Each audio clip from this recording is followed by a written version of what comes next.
Menantang Evo SL dari brand lokal, Unert Beat Axis.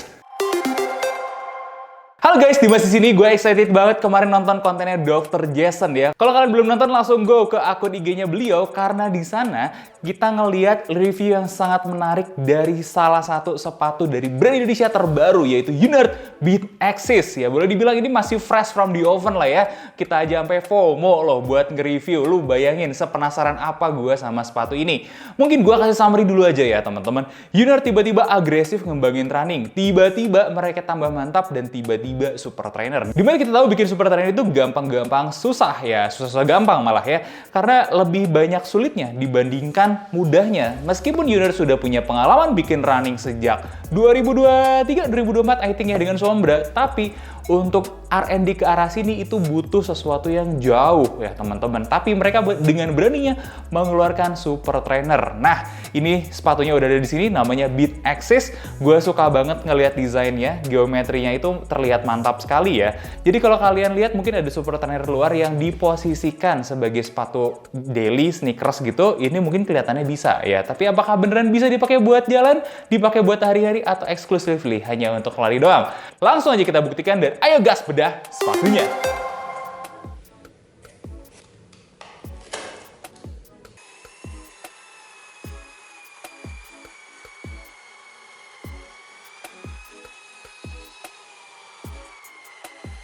Dan ini dia Unert Beat Axis.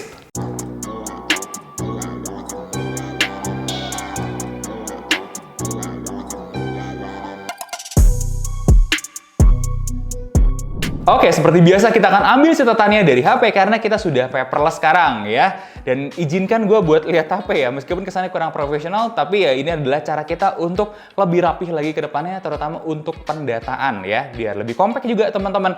Langsung aja kita bahas dari layer A, yaitu kita akan membahas material, di mana layer A1 adalah material uppernya. Yes, gue punya ekspektasi tinggi dengan Unert terutama untuk urusan mesh karena biasanya juara. Nah, ini ternyata tidak segitunya banget ya. Dengan ketebalan mesh 3 mm, kita dremel 10 detik itu hampir jebol. Nggak jelek, sebenarnya sama sekali nggak jelek, tapi berarti dia bukan yang paling durable. Mungkin karena ranahnya udah ke super trainer kali ya, makanya ada perubahan seperti ini. Tapi it's okay, menurut kita masih acceptable. Dan yang paling menarik sebenarnya di dalam ya. Jadi ini melewati ekspektasi gue. Kalau kalian lihat, bagian lining ini justru yang kuat ya, hanya sedikit damage-nya. Gokil Unert ya. Ya harganya premium, tapi beberapa hal itu kita lihat lebih durable. Dan sebenarnya kalau kalian pegang material uppernya itu juga berasa premium kok. Dan upper sepatu ini sebenarnya non gasset titang, tapi kalau kalian lihat bagian dalam sini dia secure banget nih lockingnya, jadi nggak terlalu main kemana-mana si lidahnya. Terus ada idea yang sangat menarik di mana ada bagian dalam yang tadi gue pikir kan gasset, ternyata enggak. Bagian ekstra ini kemudian masuk ke bagian luar, set gini ya. Nah yang kuning-kuning ini dari layer dalamnya dia keluar dan ngebantu locking lebih baik. Ini kok kepikiran gitu ya Unertnya. Ini menarik sekali teman-teman. Akhirnya interpretasi kita untuk uppernya ini ya dia ringan dan cukup breathable juga teman-teman. Tapi bukan fokus ke durabilitas, melainkan untuk weight saving ya. Dan kita berikan rating 6,5 dari 10 untuk upper.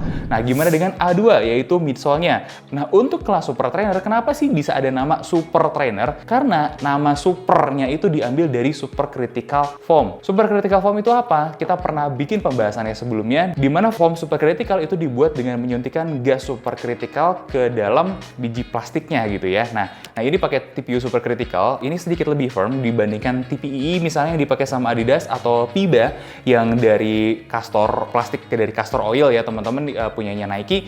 Ini sedikit lebih firm ya, tapi bukan berarti jelek teman-teman ya. Nanti kita cek satu persatu ya. Untuk durometer belakangnya ternyata dia 16 HA, jadi dia lembut banget dan bagian depannya surprisingly berbeda ya. Dia ada di 10 HA dan artinya sangat-sangat soft sekali. Dan kalau kita lihat gimana reboundnya, bagian heel itu kurang lebih 20,8%, yang artinya dia responsif sekali bahkan. Tapi di bagian bola-bola kaki dia itu 12,8, yang artinya tidak seresponsif itu, tapi relatif lebih terkontrol gitu ya. Ini midsole yang cukup unik jadi karakternya teman-teman. Jadi kalau kalian mendarat di bagian heel, itu akan kerasa lebih bonci dibandingkan di bagian bola-bola kaki. Tapi apakah ini artinya buat heel striker? Nanti kita akan bahas di layer selanjutnya ya. Untuk data-data selanjutnya, stacknya itu 41,7 di bagian heel, dan di bagian bola-bola kaki itu 28,9 mm, yang artinya dia punya drop 12,8 mm ya, di atas 10 mm.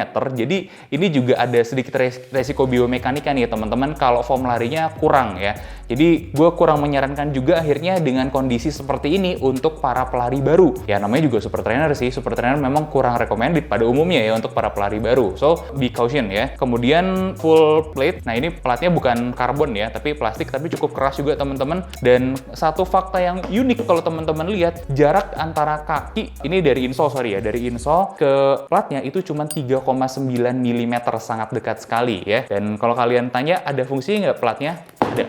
Jadi dia memang ngasih ya sedikit energi return ya. Tapi begitulah, memang bukan yang paling agresif gitu ya. Karakternya bouncinya cukup berasa sebetulnya kalau kita pakai lari. Jadi jangan ketipu meskipun kesannya oh ini bakal keras nih. Enggak, ternyata kita masih dapat bounce-nya. Cuman bounce-nya itu dari bawah ya, bukan dari atas. Sedangkan dari atasnya ini justru lebih kerasa stabil berkat bantuan plate-nya ini. Nah, kecuali di bagian belakang ya, baru lebih kerasa wobble.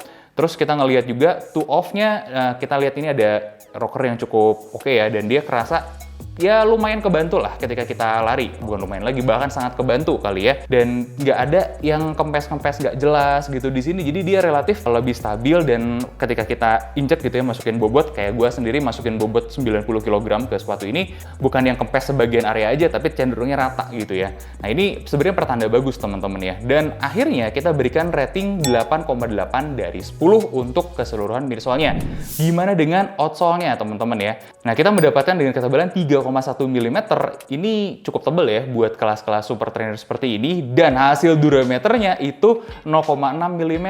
Tepuk tangan dulu dong, ini luar biasa teman-teman. Ya artinya udah di sekelas Vibram atau Continental untuk abrasinya, padahal harganya cuma segini loh ya. Ya tapi memang bedanya dengan Vibram dan Continental itu jadinya dia butuh lebih tebal. Akhirnya apa? Lebih berat dan sedikit lebih kaku gitu ya. Untungnya ketika kita ngomongin traction atau gripnya, di permukaan licin dia bagus, permukaan basah dia juga bagus, di pasir dia cukup. Setelah abrasi ternyata dia masih punya grip yang cukup ya, di permukaan kering itu masih bagus, dan di permukaan basah dia masih cukup ya. Artinya retentionnya cukup baik ya. Ini salah satu bacaan yang cukup menarik, dimana artinya soalnya ini cukup durable ya. Teman-teman coba lihat juga, ini permukaan yang di cover sama outsole-nya itu sangat lebar sekali. Jadi cocok untuk kondisi-kondisi jalanan Indonesia yang sebenarnya bukan jalan ya, lebih cocok disebut trail run, betul?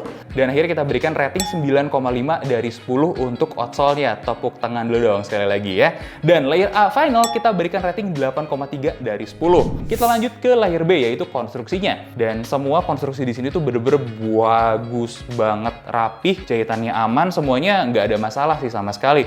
Terus gimana dengan detail-detailnya? Nah ini heel counternya dia firm tapi terkontrol gitu ya, bukan yang kaku sampai ngeganggu. Kemudian torsional rigidity-nya ini juga cukup baik ya, terkontrol, tidak terlalu kaku dan tidak terlalu lentur ya. Begitu juga dengan lateral rigidity-nya, dia cukup aja ya. Dengan bantuan plat karbon di dalam, dia sedikit lebih stiff tapi tidak sampai yang kaku banget gimana juga gitu ya. Kalau kalian pakai di pace rendah, ini masih terasa nyaman. Nah ketika kalian pakai di pace 7, pace 8 ya udah kurang oke karena kan terlalu stiff gitu kan. Nah ini nggak sampai segitunya. Makanya untuk overall rating di konstruksinya kita berikan 8 dari 10. Oke, kita lanjut ke layer C, functional stability ya, dimana ini bagian paling krusial ketika kita membahas geometri sepatunya versus ketika dipakai ya. Pertama kita ngelihat di bagian heel tadi udah sedikit dibahas ya, lock, tapi ternyata ketika kita pakai jalan, ketika kita pakai lari dan heel strike, dia agak wobble. Meskipun heel seatnya di sini ini cukup bagus dan cukup dalam mencengkeram heel. Nah, wobble itu terjadi di bagian sini nih. Di bagian heelnya itu kayak goyang gitu loh teman-teman ya. Ini juga kombinasi dari stack tinggi ya, terutama stack tinggi di bagian belakang dan foam yang soft itu nggak bikin dia jadi lebih baik gitu ya. Bahkan beberapa tester kita menyatakan kalau ada kecenderungan dia itu masuk ke dalam. Ini jadi unik nih teman-teman ya, karena memang terlalu empuk gitu. Untung memang di balancing dengan plat. Kalau nggak ada plat ini mungkin lebih kacau lagi. Jadi gue tidak menyarankan ya kalau kalian pakai buat jalan, dan tidak menyarankan juga kalau kalian heel strike di sini karena jadinya kurang stabil kecil. Gue sendiri pun gara-gara ya sempat heel strike juga ya, itu jadi sempat kecengklak sedikit. Kemudian di lateral stability dia cukup medium, dan kalau kalian lihat juga untuk ngomongin stability, biasanya kan kita cek juga ya, ini selebar apa sih si bagian sole dengan uppernya ya, ini ternyata memang ada selisih ya. Ini selisihnya udah terbilang cukup. Di bagian torsional ini, untuk kestabilannya sangat terbantu sekali dengan plat, sebagaimana gue udah cerita tadi. Dan untuk layer C-nya, kita berikan 6,5 dari 10. Jadi sebenarnya ini adalah pembahasan ketika kita pakai jalan. Jelas ratingnya jadinya jelek sekali, teman-teman ya.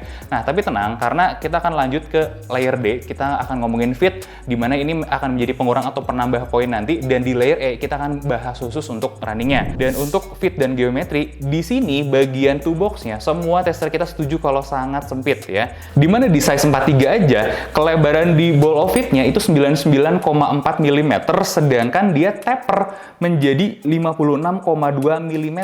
Cenderung lebih agresif gitu ya, mengecil di depan. Makanya kita semua ngerasain kalau kuku kaki itu betul-betul kecengkram.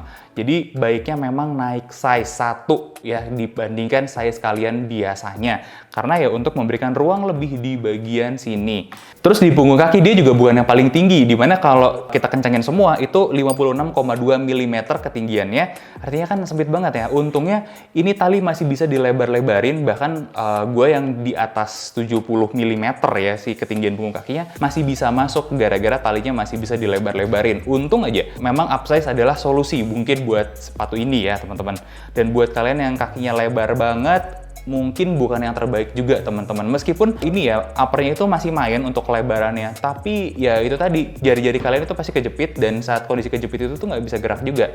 Untuk lari jarak jauh, akhirnya kurang nyaman buat yang kaki lebar. So, di layer D ini sebenarnya kita berikan rating untuk fitnya cukup baik, tapi dengan catatan ya teman-teman. Karena kita masuk ke layer E untuk bahas performance-nya ya, dimana kita menemukan ya untuk di heel strike itu terasa wobble, kita udah bahas tadi, kemudian lateral sedikit goyang, yang artinya memang ini bukan sepatu buat jalan ya pada akhirnya. Nah, tapi kalau kita transisi ini pindah, kita jadi mid foot strike, forefoot strike, itu akan jauh lebih enak. Bahkan mid foot strike adalah yang paling ideal menurut gue untuk sepatu ini. Propulsion itu jadi kerasa sangat maksimal, platnya lebih aktif teman-teman ya, dan rebound timingnya itu sebenarnya terlalu agresif buat sepatu lari. Bahkan ini mungkin di atas rata-rata ya teman-teman ya, dan energi return itu sangat cepat. Dan kita juga sudah membuktikan sebenarnya dengan drop ball-nya ya. Tadi simulasi drop ball kalian bisa lihat ya seperti apa rata-rata energi return itu cukup tinggi ya dan cukup cepat gitu. Flat position-nya mungkin kita akan bahas lebih lanjut sebagaimana dia sepatu lari agresif ya. Akhirnya lantingan itu lebih cepat kerasa, dan sebenarnya ini plus minus sih teman-teman ya. Dengan kondisi seperti ini mungkin akan ada beberapa yang ngerasa kalau respon si sepatu itu jauh lebih cepat ya, karena platnya kan dekat dengan tubuh dan lebih kerasa.